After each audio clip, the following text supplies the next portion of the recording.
ikaw, nakapagbayad ka na ba mga ate ko? Uy, Keme, hindi. Hello mga ate ko and welcome. And thank you for watching my videos. And so yun na nga mga ate ko. Alam ko may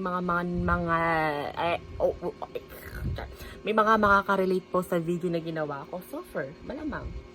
Danas niyan eh. Keme. So yun na nga mga ate ko. Alam kong makaka-relate kayo sa video na to na ginawa ko. Kasi yung tipong mga pecha ngayon mga ate ko, ngayong mga araw, mga bayaran na yan ng bills, ng mga kuryente, ng tubig, ng bahay, ng paluwagan, mga ate ko. Sinasabi ko, diba? Relate match, te, utang pa. Diba? Kala mo, laki-laki ng sahod dito sa Pilipinas? Hindi! Kaya no!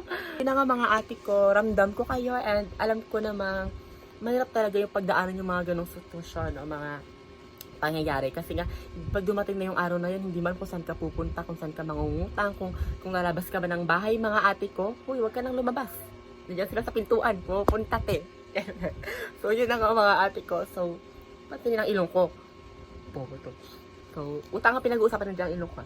So, yun na nga mga ate ko. So, alam ko, relate na relate talaga tayo dito. Kasi kahit ako mga ate ko, danas ko na po yan. At ginawa ko ang video na to dahil alam ko, para ipaalala sa'yo, hindi ka nag-iisa te. Hindi ka nag-iisa, kasama mo kami dito sa laban mo. Kaya joke lang. Ate ko, wag kang mag-alala dahil hindi habang buhay may utang tayo mga ate ko. Sa susunod, malay mo, sa atin na sila umuutang, di ba? Oh, di mo kaya. So, yun na nga mga ate ko, pray lang everyday and work hard lang talaga. Fight mga ate ko. Kaya nating bayaran lahat ng utang na yan soon. Kaya so, yun na nga mga ate ko. Thank you for watching and see you to my next vlog mga ate ko. Bye bye!